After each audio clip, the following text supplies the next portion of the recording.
Combien de fois dans votre vie vous êtes dit: «Mais pourquoi ça m'est arrivé ça? Pourquoi ça m'arrive qu'à moi? Pourquoi les choses sont comme ça?» En fait, c'est toute l'histoire de Pourim et toute l'histoire du peuple d'Israël. Il y a quelque chose de très, très, très bizarre. On nous dit: «Mishenich nasadar marbim besimcha». Tout le mois est propice à la joie. Bah, pourquoi? Bah, OK, il y a une fête, mais pourquoi tout le mois est propice à la joie? Je vous pose la question. Nissan, la sortie d'Égypte, il n'y a pas écrit tout le mois est propice à la joie. Le mois de Sivan, le don de la Torah, il n'y a pas écrit tout le mois est propice à la joie. Alors pourquoi tout le mois de Pourim est propice à la joie? Et pourquoi cette joie? Qu'est-ce qu'il y a de particulier qu'on est si joyeux? Ok, on a été sauvés, on a failli nous tuer, mais bon, c'est pas la première fois que ça nous arrive. Alors qu'est-ce qui se passe? C'est quoi le secret et quel rapport avec ma vie personnelle quand il m'arrive des problèmes? Alors on va rentrer dans le micro et on va continuer dans le macro. Il m'est arrivé il y a quelques semaines, je dois choisir comment rentrer à la maison, je mets Waze et il me donne deux possibilités qui sont à peu près égales. Je choisis une possibilité. Je rentre dans la possibilité que j'ai choisie. Peut-être 2 minutes après, tout s'arrête, un accident devant, pas quelque chose de grave, 1 heure bloquée. Et je me suis dit, mais pourquoi j'ai pris le chemin, celui-là et pas l'autre? 1 heure, rien n'a bougé. Juste avant que ça bouge, d'un coup, je vois vers moi, il était vraiment quelques minutes avant la tombée de la nuit. Je vois quelqu'un arriver vers moi, en train de passer de voiture en voiture, à pied. On était tous arrêtés. Je me suis dit, peut-être qu'il a une crevaison, il a quelque chose, il lui manque quelque chose.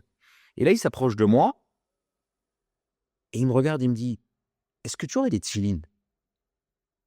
J'ai jamais de tefilines dans ma voiture. Ce jour-là, je suis parti une bar mitzvah, j'avais des tefilines. Je lui dis oui. Il me dit, vite, vite, il me reste 1 minute. J'ai jamais dans ma vie, j'ai 33 ans, jamais dans ma vie, j'ai raté un jour mettre les tefilines. Et là, j'ai été coincé dans les bouchons et je ne sais pas comment mettre les tefilines. Incroyable, je donne mes tefilines. À ce moment-là, pendant que j'étais en train de grogner, je suis au téléphone avec quelqu'un qui me dit, tu comprends pourquoi maintenant tu t'es trompé sur la route? Il y avait une raison. Alors là, dans ce cas-là, on voit la raison, on comprend la raison. Et vous allez dire, mais quel rapport avec Pourim? Qu'est-ce qui s'est passé le 14 Adar de cette année-là? Rien. Rien de spécial, il n'y a pas eu d'événement particulier ce mois-là, ce jour-là. Alors, pourquoi on fête ce jour-là? Et on revient à la question, pourquoi tout le mois? Autre chose, dans le Talmud, on nous raconte une chose complètement invraisemblable, qu'à l'époque, si on ne pouvait pas lire la Megillah, donc l'histoire de Pourim qu'on lit le jour de Pourim, le soir du 14, eh ben, on peut le lire un peu avant. Ben, comment un peu avant? Oui, si un jour de marché où les gens ils se réunissent, on peut lire un peu avant. Donc on peut le lire le 13, le 12, même jusqu'au 11. Et si on n'a pas eu le temps ce jour-là, on peut le lire après. Quoi après? Oui, on peut repousser. On peut le lire 2 jours après, 3 jours après. Mais qu'est-ce que c'est que cette histoire? Depuis quand une mitzvah, on peut la repousser? Imaginez le Seder du Pessah, vous n'avez pas fini le nettoyage, vous dites, il y a moyen, on fait dans 2, 3 jours. Ou vous avez envie de faire des choses avant, on peut avancer le Seder de Pessah? Mais c'est pas possible. Si le 14 Nissan, on n'en parle plus. Le jour de la Torah, Shavuot. Ah, j'y ai à la veillée, Shavuot, je suis fatigué. Est-ce que c'est possible de faire la veillée dans 2 jours? Mais non, c'est pas possible. Et là, la Megillah, aujourd'hui, on ne fait pas ça. On pouvait dire, si on fait pas, on a pu faire ce jour-là, on peut le faire un peu avant, un peu après. On s'aperçoit que la date en particulier n'a rien d'exceptionnel. Et là, en fait, c'est le secret de Pourim. Le secret de Pourim, c'est qu'il ne s'est rien passé le 14 Adar, à part une chose. C'est qu'on s'est aperçu rétroactivement que tout ce qui s'était passé, en fait, durant toute cette période, la Megillah d'Esther, c'est sur 9 ans, toutes les choses, tous les embroglios qu'il y a eu, toutes les histoires à dormir debout, tous les retournements de situation, en fait, ils étaient destinés au bien. Rétroactivement, ça a amené quelque chose de positif, même si on ne le savait pas à l'époque. Alors maintenant, c'est facile de le dire quand ça arrive, mais à l'époque, on ne pouvait pas le savoir. Il y a beaucoup de choses qu'on ne comprend pas leur intérêt et leur influence de suite. Et là, on a compris. Et d'ailleurs, le nom Megillat Esther, on a dévoilé ce qui est caché. Qu'est-ce qui est caché?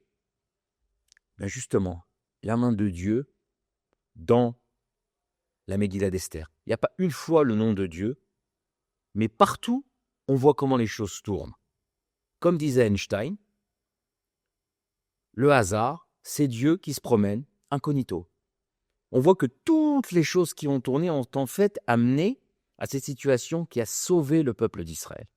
Et ça, c'est la force de Pourri. Et c'est pour ça que c'est pas spécialement le jour du 14 Adar qu'on peut raconter l'histoire de la Megillah. Mais on peut raconter un petit peu avant, un petit peu après. Et c'est pour ça que tout le mois est propice à la joie. Parce qu'en fait, on s'aperçoit que toute cette période-là, c'était pour le bien. Maintenant, c'est très très facile à dire après. Sur le moment, c'est toujours très très très compliqué, justement, de saisir le sens des événements.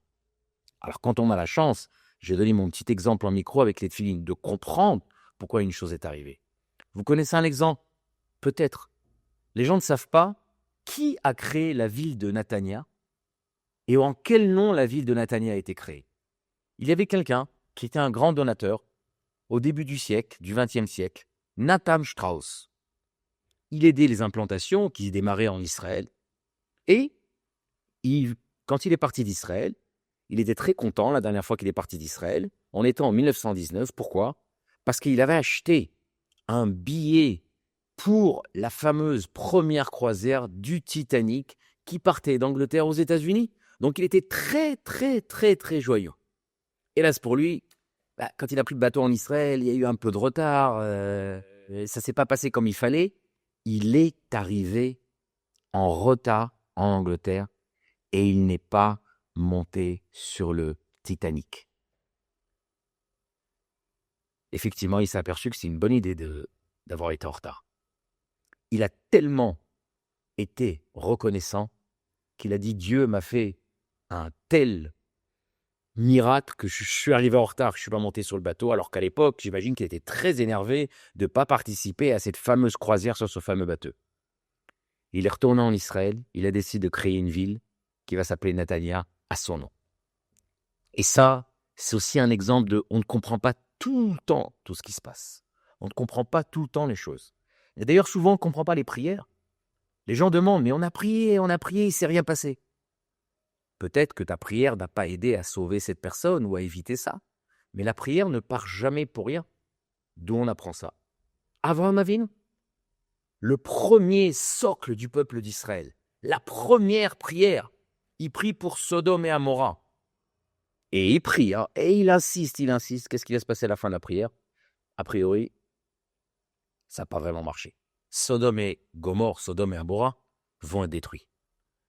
Mais en marge de cette histoire-là, Lot est sauvé avec ses deux filles par une histoire pas très très esthétique.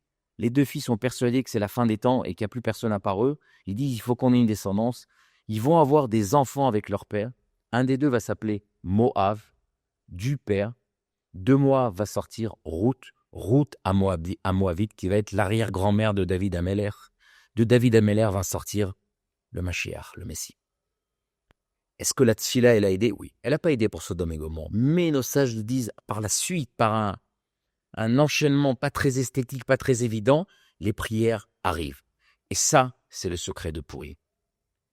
Et qu'on comprenne que toute cette histoire de Pourim, justement, c'est de comprendre la main de Dieu quand on ne la comprend pas.